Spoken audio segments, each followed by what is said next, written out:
लेकिन असल में आपको याद होगा वजीर आजम ने वैसे ये भी कहा था एक मौके पे कि मुझ पे बड़ी तनकीद होती है यू टर्न लेने की, लेकिन कुछ यू टर्न ऐसे होते हैं जो कि मुस्बत होते हैं, ले लेने चाहिए। मेरे ख्याल से ये उनमें से एक यू टर्न है। ये कहना ज्यादा मुनासिब होगा क्योंकि जब बीआरटी का भी इफ्तिताह हुआ तो वजीर आजम ने उस वक्त भी ये कहा कि मैं इस मंसूबे के खिलाफ था। परवेज खटक ने मुझे बताया कि कितना अहम मंसूबा है पेशावर के लिए। ये तो वजीर आजम की एक राय तो थी इसमें। अब ये खाली प्लेटलेट्स वाला मामला तो 2019 का आया, उससे पहले वो तकरीबन तवातुर से 7-8 साल से तनकीद कर रहे थे इस पर।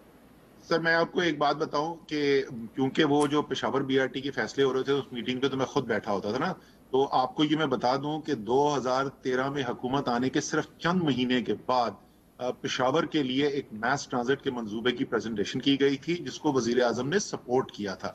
जो डिफरेंस ऑफ ओपिनियन उस वक्त होता था वो दो बातों के ऊपर होता था, एक डिजाइन जो था उसका सिस्टम का, और दूसरा उससे ज्यादा बहस जो थी वो टाइमिंग के ऊपर थी। बट एनीवे वो मंसूबा जो बना। इसमें एक और बात असद साहब कि अभी आप कह रहे हैं कि नॉर्मली जो मंसूबे कंसीव किए पीएमएलएन ने वो ऐसे थे कि उस पर आपको सदाबहार आपने बस सब्सिडी देनी है।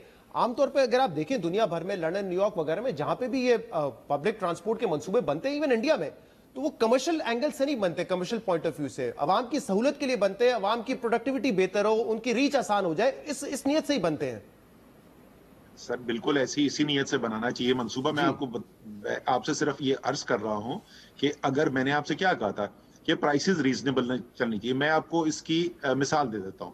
अगर आप एक ऐसी कंफर्ट वाली सवारी दे रहे हैं अवाम को और वो सवारी जो है वो आपकी जो मिनी बस है उसकी कीमत के बराबर उसकी कीमत पड़ती हो, या जो मोटरसाइकिल मैं पूरी मेंटेन करता हूं उसकी कीमत के बराबर पड़ती हो और सवारी उससे बहुत बेहतर हो, तो मेरे ख्याल में अच्छी पब्लिक पॉलिसी ये होगी कि उतना खर्चा जो वो बर्दाश्त कर रहा है उतना उसको चार्ज कर दिया जाए। सही। उससे अगर आप कम रखेंगे तो मैं वही बोल रहा हूँ, वो पैसा मेरे घर से तो नहीं आएगा, मैं किसी और टैक्स पेयर की जेब से निकाल के पैसा वहां पर। मुझे एक ब्रेक से पहले अच्छा पॉलिसी नहीं है। एक ब्रेक लेनी, लेकिन उससे पहले बता दें कि 15 से 20 रुपए का जो इस वक्त प्राइस रेंज रखी गई है उससे मुतमईन है आप? वो प्राइस जो सेट की गई थी वो प्राइस जो है आज से कुछ साल पहले सेट की गई थी, और मुझे इसका अंदाजा नहीं है कि सिंध की हुकूमत किस तरीके से प्राइसिंग करती है।